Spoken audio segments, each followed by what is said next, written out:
Bismillahirrahmanirrahiim. Assalaamu alaykum wa rahmatullahi wa barakaatuh. Dogongoroota weellisaan keekiyyaa badhaadhaa jedhamee beekamu islaamummaa irratti, amantii islaamaa irratti dogongoroota inni dubbate.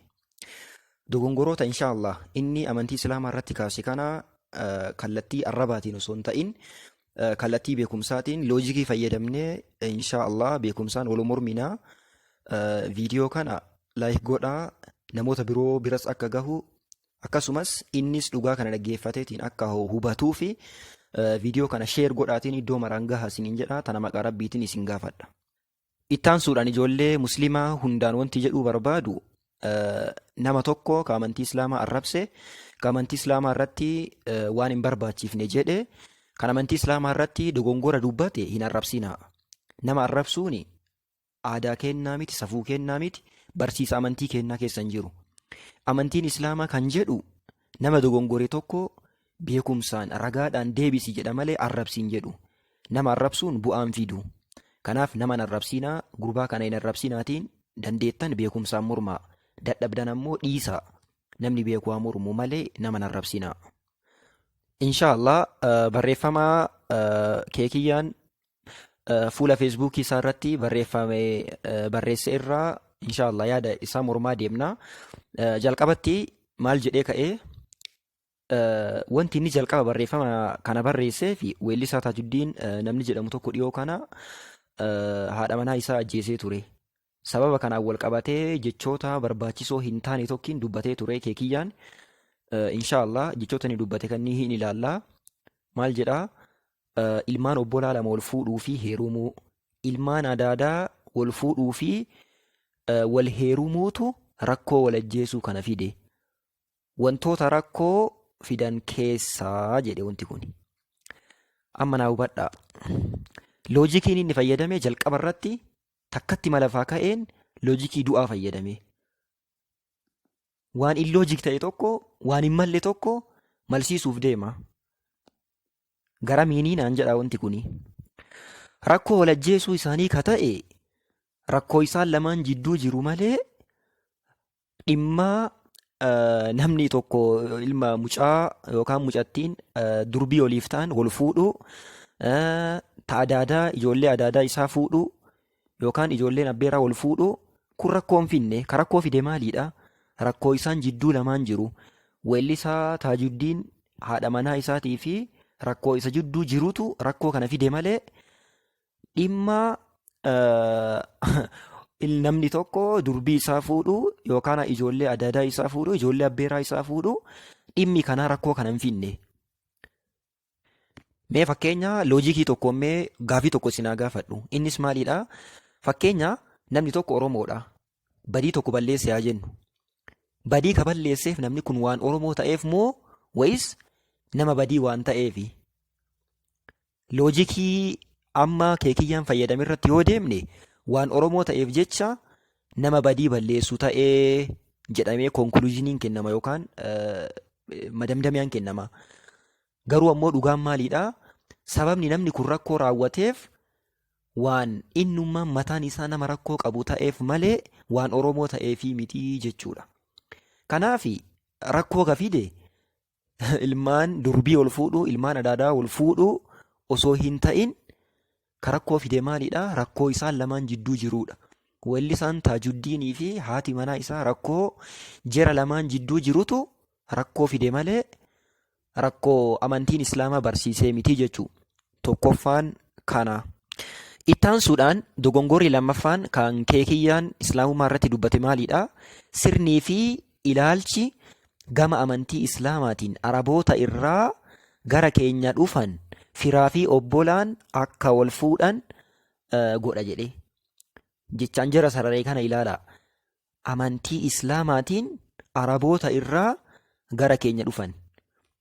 Dogongorri guddaan namoota amantii waaqeffataa hordofan bira jiru isa kana. Namoonni hedduun amantii waaqeffataa hordofan yaanni faallaan isaan islaamummaa irratti qaban kallattii kanaan dhufee jechuu. Innis maali? Amantiin islaamaa amantii araboota irraa nutti dhufee jedhan.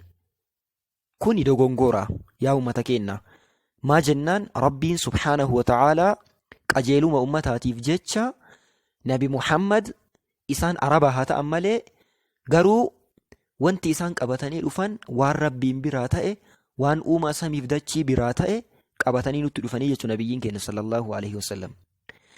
Kanaaf Nabi Muhammad Araba ta'uun isaanii amantiin ka Arabaas jechuu hin kennu. Kunillee loojikiidhaan kufaadha, yaada kufaadha. Ragaa quraanaatis seenuu kiyyaan dura mee ragaa loojikiitiin waan tokko isinitti himu. Fakkeenya argannoowwan garaagaraa yeroo zamanootaas dhiyoo kanneen keessa waa hedduutu argame. Fakkeenya moobaayiliin argame, meeshaaleen garaagaraa wanta akka lama jedhee isinii himuu miti. Koompiyuutara, meeshaalee hedduutu argame. Meeshaaleen fakkeenya argaman kunniin hedduun isaanii biyyoota dhihaa irraa dhufanii. Meeshaan kunniin biyyoota dhihaa irraa argamanii dhufuun isaanii meeshaan kun ka dhihaa qofa jedhamee ilaalamuu qaba. Moo wayis meeshaa isaan argamsiisan malee garuu ammoo ka uummata maraatii jedhamee ilaalama. Loojikii kee kiyyaatiif namoota waaqeffataa birootiin yoo deemne meeshaan kunniin ka uummata dhihaa qofa, ka faranjootaa qofa nu itti fayyadamuu hin qabnu jechuudha. Garuu dhugaan jirtu maalidhaa? Isaan sababaa ta'aniitiin meeshaalee kanniin haa argatan malee meeshaan kun kan waliiniitii jechuudha.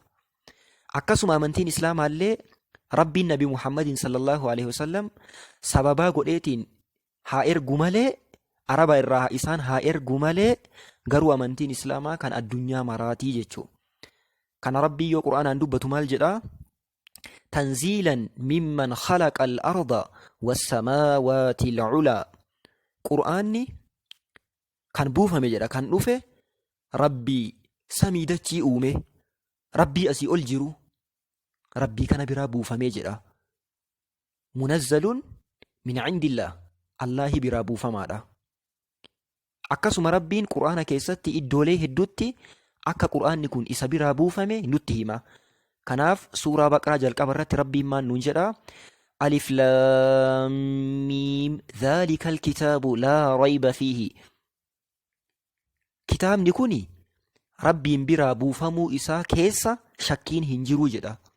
Kanaaf Qur'aanni waan Rabbiin biraa buufame, Islaamummaan amantiin Islaamaa waan Rabbiin biraa buufame malee waan Araba biraa nuu dhufee miti jechuudha. Aadaa Arabaatii miti.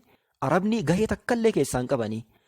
Kanaaf yaada dogongoraa kana irraa qulqullaa'aa, waan loojikiin illee wal faalleessu, waan ragaa kitaabaatiin illee wal faalleessu yaada dogongoraa kana irraa qulqullaa'aa isiniin jedha. Ittaansuudhaan sadaffaa wanta kee kiyyaan dubbate irraa maal jedhaa? Ilmi kee fi intalli obboleessa kee gaafa ol fuudhan maal jettaa? Ilmi kee fi intalli obboleessi kee gaafa ol fuudhan maal jettaa? Homaan jedhu baga ol fuudhan jedha. Badii miti kuni. Ati kana akka badiitti hanga lakkooftu ilma namaa badii zinaa yookaan ammoo sagaagalummaa keessa ka oolu maa guyyama takka feesbuukii irratti mee mormiin dhiyeessin. Badii sagaagalummaa irraa fagaadhaa yaada jedhu mee guyyama takka maa feesbuukii kee irratti hin barreessin. Kanaaf kuni badii miti homaan jedhu jechuudha. Ittaansuudhaan maal jedhee obboleessi kee gaafa mana kee dhufee ilma kiyyaaf intala kee natti heerumsiisi jedhu. Ilmi koo intala koo haa fuudhu hin ta'uuree? Hin ta'u. Ilmi kiyya intala kiyya haa fuudhuu miti dubbiin. Ani mucattii adaadaan haa taatu ta adaadaa tiyyaa yoo fuudhe yookaan ammoo ta abbeeraa kiyyaa mucattii san yoo fuudhe badii miti kuni. Waan badii ta'uu miti. Kuni loojikii ati ofitti himte malee waan ati sammuu keetii ofonnetteetiin ofonna goote malee kun waan badiitti ilaallamuu miti. Kana mormuu dhiisiitiin yaa kee kiyya akkasumas namoonni biroos ka yaada kana qabdan kana mormuu dhiisaatiin mee badii uummanni keessa jiru badii zinaa yookaan sagaagalummaa waan jedhamu kana mee mormaa. Ittaansuudhaan maal jedhee sirni gama shari'aatiin dhufe maqaa Rabbii dhahachuun Oromoo araboomse.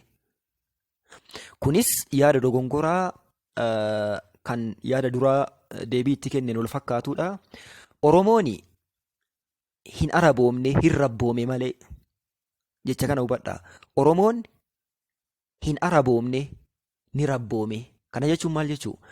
Oromoon kan inni qabate aadaa arabaa osoo hin ta'in barsiisa Rabbiin Qur'aana keessatti itti fide qabate.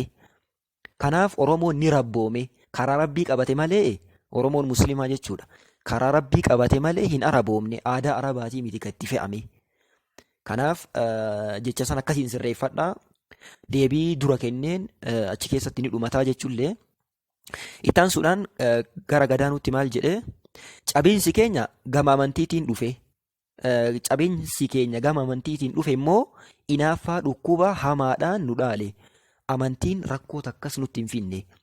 Amantiin dukkana keessaa nu baase. Kan rakkootti nu fide maalidha? Yaadotii faallaa fakkeenya isin adeemsiftan karagaadhaan ala ta'an karagaadhaan nama mormine kan isin bira jiranidha malee amantiin rakkoon finne. Amantiin biyya lafaa kana keessatti bu'aa guddaa nuuf uume akka badii garaagaraa irraa fagaannu nu taasisee jechuudha. Ittaansuudhaan maal jedhee jaaladhu malee hin amanin kan jedhus wangeelaa fi qura'aana keessaa dhufee jedhe. Hayyee asitti qura'aana irratti kijibde. Ka wangeelaa keessan seenu maa jennaan dhimma amantii kiyyaatii miti. Qura'aana irra kijibde asirratti maa jennaan qura'aanni jaaladhu malee hin amanin ka jedhu eessa jira qura'aana irraa? Qura'aana keessatti jaaladhu malee hin amanin kan jedhu naa baasi. Qura'aanni kitaaba jaalalaa, amantii jaalala irratti hundaa'ee jaalala nama barsiisuudha malee amantii jibbaa nama barsiisuu miti. Ilma namaa jibbiin jedhu, nama kamuu jibbiin jedhu. Qura'aanni nama kamittuu tola oolaa jedha. Waquuluu linnaasi husnaa. Ilma namaa hundaanuu jecha gaarii jedhaanuun jedha Rabbiin subhaanahu wa ta'ala. Ilma namaa hundaan jecha gaarii jedha. Laali. Arrabsaan jenne, xiqqeessaan jenne, kabajaa isaa gadi buusaan jenne maal jedhaa jedhee ilma namaa hundaanuu jecha gaarii jedhaa. Kana nuun jedhaa dogongoroota barreeffama kana keessatti ati dhiyeessite gabaabseetiin si dubbachuuf akkasumas deebii sii kennuuf yaaleen jira. Wanti siin jechuu barbaadu dhumarratti keekiyya akkasumas fakkaattota keekiyyaadha. Ergaan kiyya yoo isin bira gahe wanti naa gootan amantii islaamaa raasaa teettanii fagoo teettaniitiin ilaaluu osoo hin ta'in mee yeroo fudhadhuutiin qura'aana kan afaan oromootiin hiikame yoo ingiliffallee dandeette afaan ingiliffaatiin kan hiikame baniitiin gadi taa'ii xiinxallaadhaan mee ofii keetii dubbisii of gaafadhu. Amantiin islaamaa maal barsiisa ka jedhu kana mee of gaafadhu. Bartee yookaan aadaa uummata keessa jiru aadaa arabaa jetteetiin amantii islaamaa jecha kanaan arrabsuu osoo hin taane gadi taa'iitiin sammuu kee dalagsiisiitiin sammuu keetiin of gaafadhuutiin amantiin islaamaa maal jedha ka jedhu kana baradhu siin jedha. Nagahan naaf ta'a. Viidiyoo kana hamma dandeessaniin inshaallah sheer naa godhaa. Namoota biroo biraanis naaf gahaa isiniin jedha. Assalaamu alaikum wa rahmatullahi wa barakaatuh.